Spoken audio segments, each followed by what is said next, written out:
Hub on Hollywood. I'm James. I'm Jamie.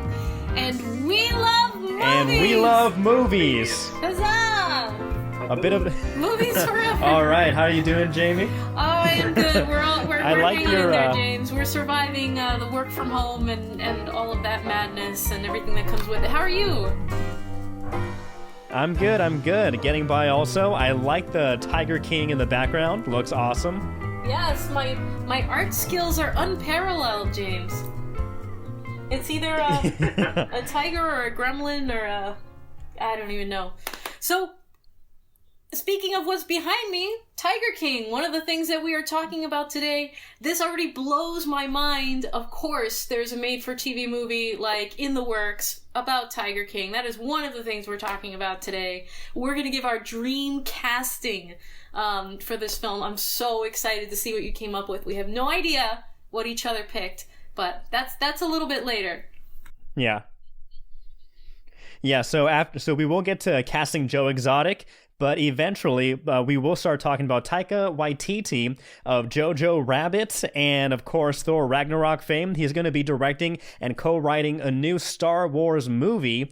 We will be getting into that. Also, the Star Wars The Clone Wars season finale just ended last week on May the 4th, the final episode. We will talk about that. But before we do, thank you so much for tuning into this week's episode. If you haven't already, if you're watching us on YouTube, please subscribe. Please like and comment down below. And also, if you are listening to us on any major streaming podcast service, thank you so much for taking us on the go. We really appreciate it. You can also follow us on social media, on Twitter, on Instagram, at Hub on Hollywood. We're also on Facebook, so please give that a follow, give that a like. Like us, love us, gotta have us. And don't sue us, that ice cream company. Anyways, so James. No. First of all, super exciting news. Taika Waititi? Oh wait, yes, Taika Waititi Star Wars?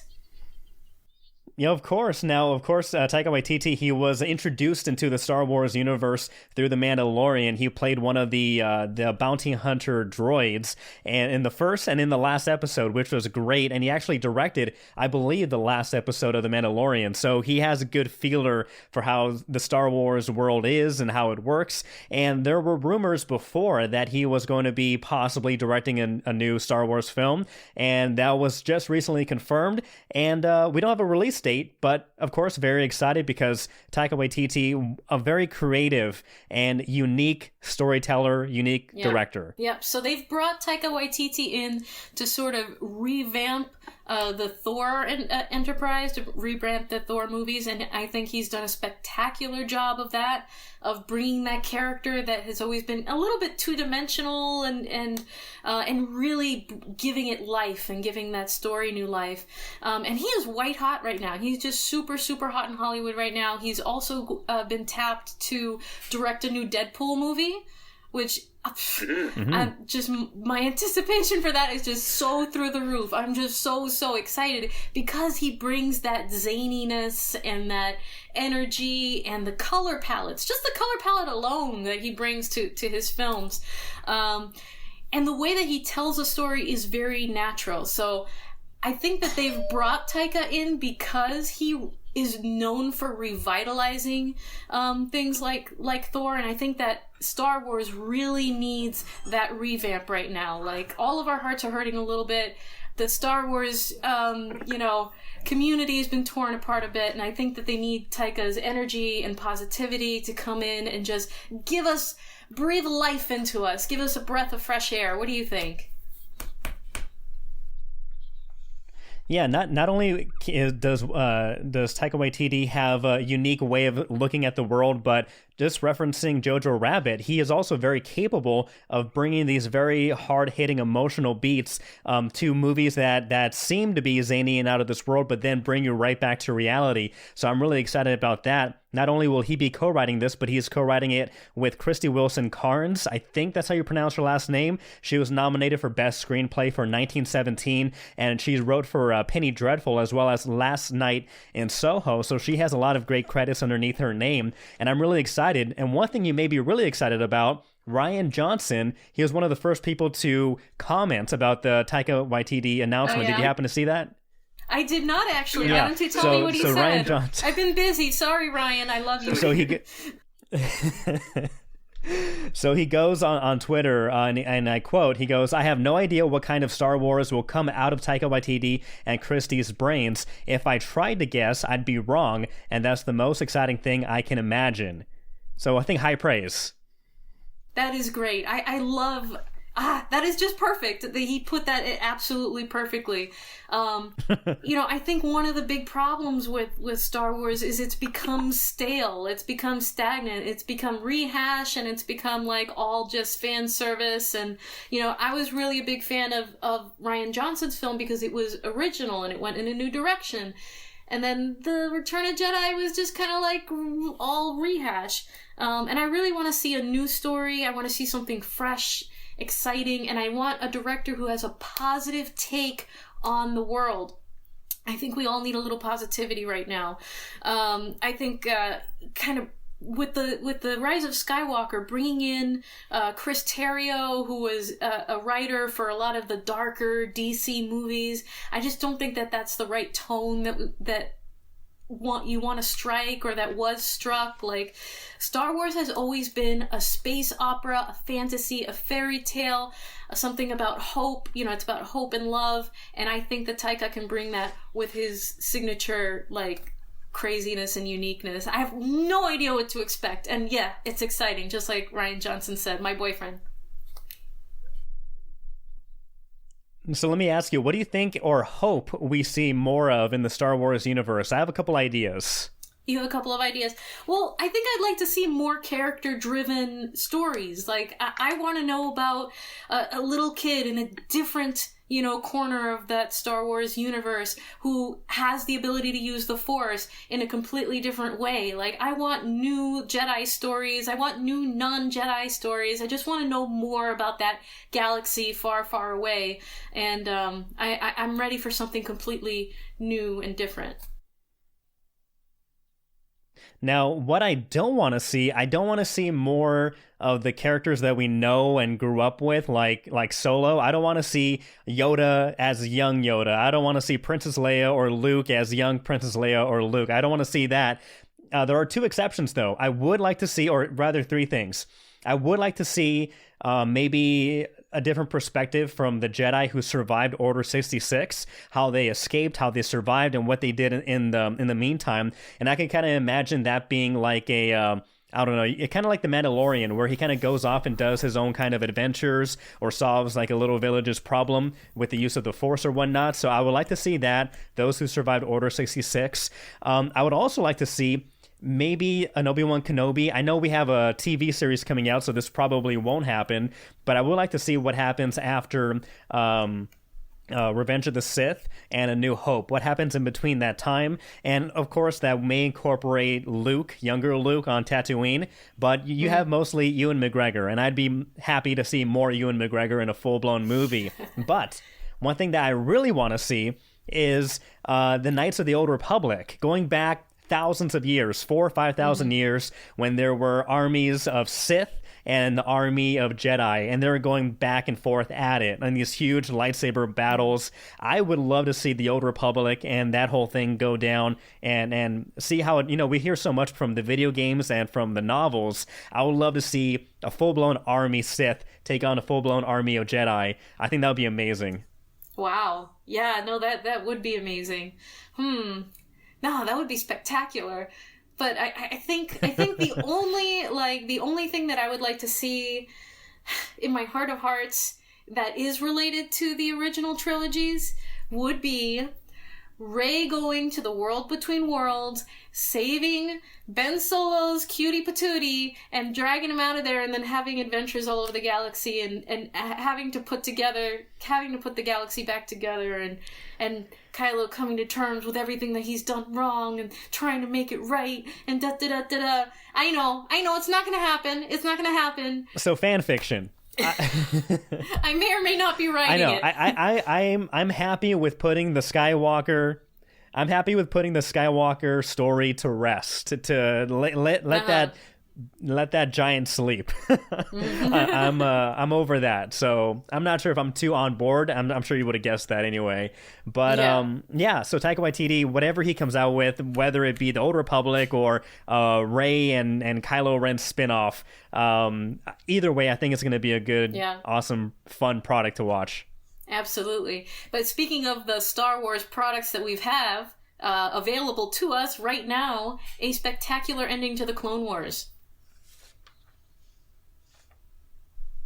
Yeah, so Star Wars. I'm hoping. I think I'm getting what you just said because you're kind of glitchy. So I got most of it, but I'm assuming we're talking about the Clone Wars, the season finale, Yes. series finale.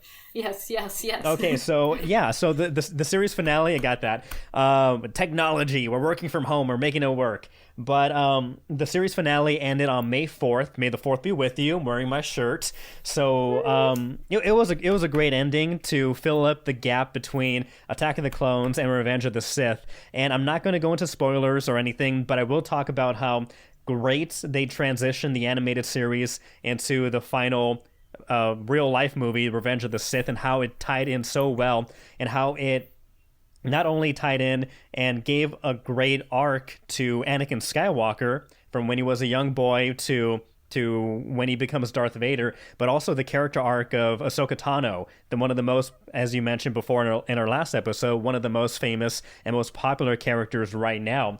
And Dave Filoni, the producer of the Clone Wars and pretty much the captain of the animated series, he talked about the connection and the connecting the animated series to Revenge of the Sith, and he spoke to Entertainment Tonight, and he goes on about how the last final 4 episodes of the final series really ties in, and you could really, if you started with just by watching those last 4 episodes, you would get the entire gist of the Clone Wars series. Now, you should watch the whole series, but if you just watched the last final episodes and saw how it transitioned into the Revenge of the Sith movie, you would totally be caught up to date. And he wrote that the last 4 episodes were devoting the merging of the series. And he talked about how all the ways he thought about ending the show, but he really wanted to draw in the full arc of Anakin Skywalker, and I think he nailed it. I'm really excited for the Star Wars Rebels series that's continuing, and there's rumor, kind of like how Kevin Feige, he's in charge of the MCU and responsible for building the entire Marvel Cinematic Universe. There's rumors that Dave Filoni is going to pretty much take up the mantle for where Star Wars entirely goes. And if he's able to map out kind of what Kevin Feige did for Marvel, if Dave Filoni is able to do that for Star Wars, I think we're going to get a much better satisfying story, because with The Force Awakens, The Last Jedi, and The Rise of Skywalker, there wasn't a map, there wasn't a plan and finish, and I think that's what really disappointed most fans. Yeah, I think that's a really good idea. Moving forward, I think Disney has learned their lesson from that failure, and not having a cohesive story and an end goal and a point, you know what I mean? Just to have a point to all of it, I think really led to, a lot of pain for the fans and not a very satisfying trilogy. And they're not going to let that happen again. Not that they, not for any lack of making money, but just to make it more satisfying. They got all our money anyway. But they're going to make it, I think, more satisfying for us, the fans, and I really appreciate that. I think that's a great idea. So non spoiler review about that finale. I mean, a favorite part or a favorite feeling. So the final scene where I don't want to call this a spoiler. Again, it's already been a week or so since the episode came out, but I will say that they do complete Anakin's arc, and you do see the transition, or you do see the final product of. I'll just say it right now. We see Darth Vader, the very final scene, and the way he approaches this crash landing site. It's very, I would say, emotional, and it leaves you open to different interpretations of what Darth Vader is thinking and what the future, holds for Ahsoka Tano. Now, we know that Ahsoka Tano, she's in Rebels, so we know that we already know that she survives, but how it ends and how Anakin or Darth Vader takes in the potential news of Ahsoka Tano's future, or what her current state is. I thought it was a beautiful ending, great way to end the series, and a great end off for the Clone Wars in its entirety. Yeah. So I was left satisfied. Oh, you mean Anakin Skywalker is Darth Vader? Oh my God! How could you ruined it? You ruined it for me! No! No! How could you, James? How could you? I know. I apologize. But if you haven't been watching the Clone Wars, you can still start from season 1, or maybe just the final season. Again, I think the first episodes kind of drag on, and the middle of the season has, people have said that it feels like more like filler, and I could totally agree with that. Yeah. But the final 4 episodes, some of the best Star Wars we've ever seen, including in the live action versions. That's awesome. And again, thank you so much for tuning into this week's episode. As we mentioned before, if you're watching our beautiful faces on YouTube, liking and subscribing and commenting really does help out. We want to know what you think about the future of Star Wars. How do you feel with Star Wars in the hands of Taika Waititi? And also, did you see the end of the Clone Wars series? What did you think? Were the final 4 episodes some of the best? I think it was. Do you think it was the best? We'll find out. Also, if you're listening to us on any of the major streaming podcast services, thank you so much. If you are listening, you can also watch us. So, yeah, thanks for that. Follow us on Twitter, Instagram, Facebook. You know where to find us. Thank you so much. So, Joe Exotic, again, the gift that just keeps on giving. It does. So, we're learning that SNL's Kate McKinnon... Okay, SNL's Kate McKinnon has secured the life rights, essentially, to do a film about Joe Exotic. And we already have a casting. Is that right, James? An initial casting. Yeah, and this one, I mean, now I could see it happening, but at first I thought it was a pick out of left field. But Nicolas Cage, out of all the people in the world... Nicolas it seems Cage. Appropriate, Nicolas Cage. He seems a little tall. He seems a little tall. I know I thought so also, and I thought Nicolas Cage. I don't know what he's looking like exactly right now, but he recently has been looking a little fuller. I was expecting somebody a little shorter, a little skinnier, and I mean, maybe, let's go through our casting. Yeah. Okay. Well, because I think you need somebody a little more, authentic, or someone who can do accents. Okay, someone who can do accents. So you and I, we're going to go back and forth, and we are going to give our ideal dream casting for the film of Joe Exotic. So I'm going to go first, James. All right. Okay. So are we starting with Joe? We're going to start with Joe. We're going to start with Joe Exotic. I know we've got our lists, right? Okay, so for Joe Exotic, like I said, someone who's authentic, someone who is very good at accents. There are a couple of people who this could be. But for me, drum roll, whatever, it's between either Edward Norton or Jared Leto. What do you think?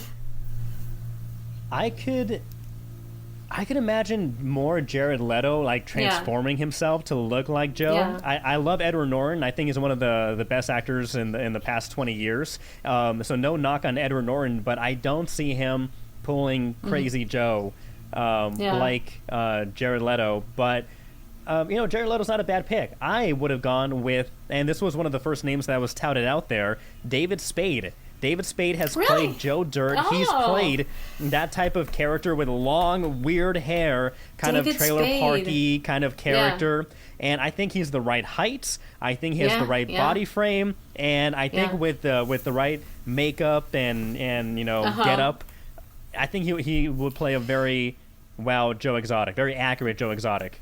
David Spade. Wow. Yeah, no, now that I think about it, that is pretty perfect. Now, do you think that he can do drama very well? Like, besides just being an over-the-top kind of comedic character, it has to be someone who can, just be mean and horrible and dramatic. Yeah, I think he can totally do that. But again, depending how Kate McKinnon wants to produce this film, if it's going to be a drama or if it's going to be a dramedy, because that's what the docuseries really is. It's a dramedy. There's comedy, there's terrible drama, there's suspense, and I think for the most part, even when Joe's being mean, there's a little. Again, it would be more comical if it wasn't real life, but from how it's portrayed, you can't help but see the comedy even in the very serious, very bad scenes or situations. And so I think David Spade can pull that off, and he would be my first pick for Joe Exotic. Okay, and now let me ask you. Yes. For Carol Baskin, now this is going to be a big one. Now this, I'm sure there are tons of names being thrown out there, but let me go first with my picks, and then we can see who you picked for the casting. Now for Carol Baskin, this isn't necessarily a physical relation, so these people I don't necessarily think look exactly like Carol Baskin, but I think they can nail her personality, and there may be some resemblance, but I would either go with Sigourney Weaver or Susan Sarandon, and I think they would not only, again, with the proper makeup and whatnot, resemble Carol Baskin the most, but acting wise, I think Sigourney Weaver can easily pick up that "Hey, all you cool cats and kittens" and that whole thing. She can totally pull that off. Oh my gosh! I just thought of one. I had a couple of picks that are more comedic, but Laura Linney of Ozark's fame and several other high-profile films.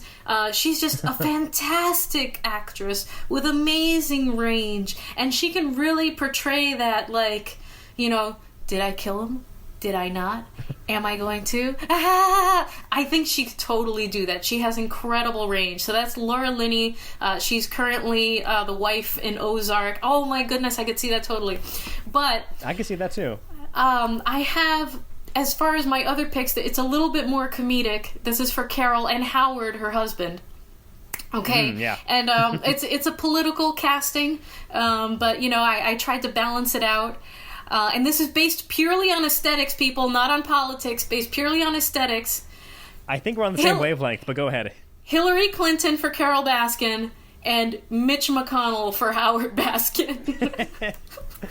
See, I could see Hillary too, but I had Mitch McConnell also for what's his name, Howard Baskin, because really, you again, did? Politics aside, yeah, Senator Mitch McConnell. He looks like Howard Baskin. It's in the neck and the eyes that you can really see it. James got McConnell too. That's incredible. Now, if we're not going political, because obviously Mitch McConnell is not an actor, if we were actually going to cast an actor to play Howard Baskin, I would go with Dana Carvey. I feel Dana Carvey could do it. Dana Carvey can do anything. He's already a great impressionist, and he's done a plethora of other characters of real life people. But I feel like he could really embody the look and the physical representation of Howard. Oh, that's unbelievable. I'm still gonna go. I'm gonna stick with Mitch McConnell though. I'll go there too. I would call him first before I call Dana. Okay, who's next on your list? Next, Jeff Lowe. Okay, Jeff Lowe. So Jeff Lowe, did you pick somebody for him? Rob Lowe. Rob Lowe for Jeff Lowe. See, that would be complimenting Jeff way too. That'd be a huge compliment for Jeff, and I don't think he deserves that compliment. He could put on some weight. They would shave his head. Rob could definitely put on weight. I'm not sure if he should. He's a beautiful man and a fine specimen, so we don't want to ruin that. But for Jeff Lowe, my pick, a little more on the comedic pick side, I would go Fred Durst of Limp Bizkit. Fred Durst for Jeff Lowe. I think they both have the same attire. They dress the same way already, and personality-wise, from what I've heard, I think Fred would be a fine pick. Yeah, I think anyone who's got like the shady porn star vibe kind of going on, like that's what you're looking for in that casting. We should call one of our casting company people and see what they think on all of this. So who's our next one? We should start our own casting company. Right? So right? I was thinking John Finley. That's Joe Exotic's first husband. And this was kind of a comedic one, but I think we can make it work with the state of the art technology we have. We can make it happen. So I'm not sure if you saw memes of this already, but John Finlay, he's been compared to Dave Bautista. He's been in Guardians of the Galaxy. Yeah, the wrestler. Really? If you look at it, and I will show photos right now. But Dave Bautista and John Finlay, they have the exact same head shape and very similar facial features. Now, Dave Bautista, of course, he's like tall, masculine, and buff. Nothing against John, but he's not built that well. We saw him without his shirt on for the entire series. But face-wise, if we could kind of do like a reverse Captain America with Chris Evans, if we can make Dave Bautista just a little less buff, maybe missing a few teeth, then I think it'd be perfect for John. You'd have to deflate Batista a little bit. We have the technology. Oh my goodness, fantastic! What about Travis? Was it Travis on your list? Travis was not on my list. I did include. Who's your Travis? If you did pick him. Well, no one that is currently around. I was trying to think like someone who is tall and earnest and can play a simpler character and I don't know. I was thinking like a young Josh Hartnett. That would be my pick for Travis. Okay, I can see. I can tall see that. And handsome and yeah. But not bad. Yeah, what about Doc Antle? I know he was on your list. So, yeah, Doc Antle. That one's going to be a good one. So depending what kind of movie this is. Now, if this actor had not passed away, I think he would be the perfect Doc Antle. Philip Seymour Hoffman. I think he would nail Doc Antle and that weird cultish lifestyle with the long hair. He could totally nail it. But if we're talking about those that are living, I would go comedian Jim Gaffigan. Jim Gaffigan as Doc Antle. I think he'd be perfect. Yeah, you think that he could be serious? I'm trying to picture Gaffigan kind of. Again, Doc Antle was very comedic, and like the way the things he wasn't saying it in a funny way, but the things he was saying or were saying were hilarious. Because it's so weird and strange. I think Jim Gaffigan would be able to balance the ridiculous scenes with more devious and See, I went with things he was saying. I went with more devious. I went with more sinister is what I wrote down. So I actually found one last person to cast, Rick Kirkman, the producer. So oh yes. Now, if this actor had not passed away, I think that'd be a spitting image of Rick Kirkham rather. David Carradine. I think David Carradine would be a perfect Rick Kirkham. He's like the guy who's been in all those old school kung fu movies, the Kill Bill series. Since David Carradine passed away, the next person that looks just like him, I forget what series is in right now, but I think he was in Daredevil. He was in Daredevil, the Netflix series. Scott Glenn, very similar to Rick Kirkham. So I think they'd be a spitting image of each other. So that'd be my pick for, if David Carradine was not alive or was still alive, kind of thing. Kirkham's got a real interesting face, he's got those deep lines and he's got all that wisdom, all that, I don't know about wisdom, maybe not wisdom, all that life experience and the things that he's seen. And that to me says Willem Dafoe, Willem Dafoe who was the Green Goblin and just the things that he can do with his voice. I think he can really get the raspiness of the voice and pull it off. So yeah, Willem Dafoe is my pick. But what's your pick? What do you guys think? What do you think about the casting for Joe Exotic? Who would be your pick? Nick for Cage, Carol Baskins? What do you think about Nicolas Cage? Should they be making a movie at all? These are all terrible people. Maybe we shouldn't be making a movie at all. Let us know. Comment, share, like. We want to hear from you, and we can't wait. I want to hear what you guys think. Yeah, so I'm interested to see how Kate McKinnon, how she takes how her take on the whole docuseries was. Will it be a very dramatic, dark, gritty movie, or will it be like a Judd Apatow spoof kind of a comedy where things are just as ridiculous as things were in the docuseries? But I'm excited. I think we should become casting agents. I feel very confident in our picks. We have a future if this whole podcasting doesn't work out. Jamie and James casting. We're going to get it off the ground. I don't know what we're Send going to us your put headshots. into it, but Well, awesome, Jamie. I think this was a great show, great picks. I'm really excited again for Star Wars. If you haven't seen the Clone Wars, I highly recommend it. If you're just going to see the last final 4 episodes of the final season, do it. You will not be disappointed. I can't wait for the Taika Waititi movie. It's probably going to be coming out in 2024, with how things are getting delayed and pushed back. So we'll just have to wait and see. But I'm excited for the future. That's all we got right now. More streaming stuff. All right. Thank you, James. I'm Jamie. I'm James, and we'll see you next week.